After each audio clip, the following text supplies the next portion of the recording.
လည်းဖောက်ပြန်ပဲဆိုတာကြီးပဲပန်းဖြူဒါမျိုးချိုးတော့လာမချိုးနဲ့တော့လုံးဝမရ ဘာကြီးပြောနေအောင်ဘာကြီးပြောနေအောင်အခုမောင်ကဘာမှကြီးလုပ်နေ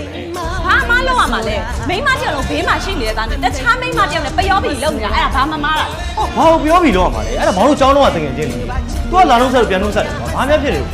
ပြီးတော့ပြောတဲ့စကားမှာဘာပဲထူးဆန်းနေတယ်ဟုတ်ပါ အေးရှင်တို့ရဲ့စကားတွေကမထူးဆန်းဘူးလေဒါပေမဲ့ရှင်တို့အကြည့်လေရှင်တို့မျက်လုံးတွေအရန်ထူးဆန်းနေတယ်လေဟိုပန်းဖြူဆိုတဲ့မိမလေးစီးပွားရေးတွေလောက်လာတာများပြီနော်ဒါမျိုးတွေသိပြီးသား ။ဒီကဘယ်နေရာမှာယူနေတယ်ဆိုရင်ပြင်ထားမှာယူနေတာ မိမဘိုက်ကိုဆွဲနေလေဆိုစကားကြောင့်ဖြတ်လိုက်တော့လေဘာလဲဒါကျွန်တော်အမျိုးသမီးလေးဘာညာနဲ့မိတ်ဆက်ပေးနေသေးတယ်မိတ်မဆက်ပေးနဲ့သိလည်းမသိကြဘူးခင်လည်းမခင်ကြဘူး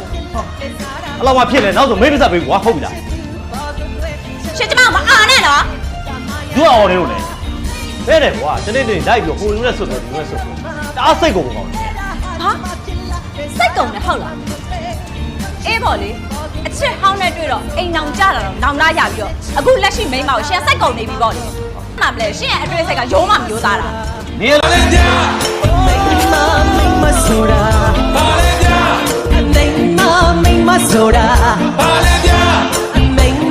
မိမဆိုတာပါလေဗျာ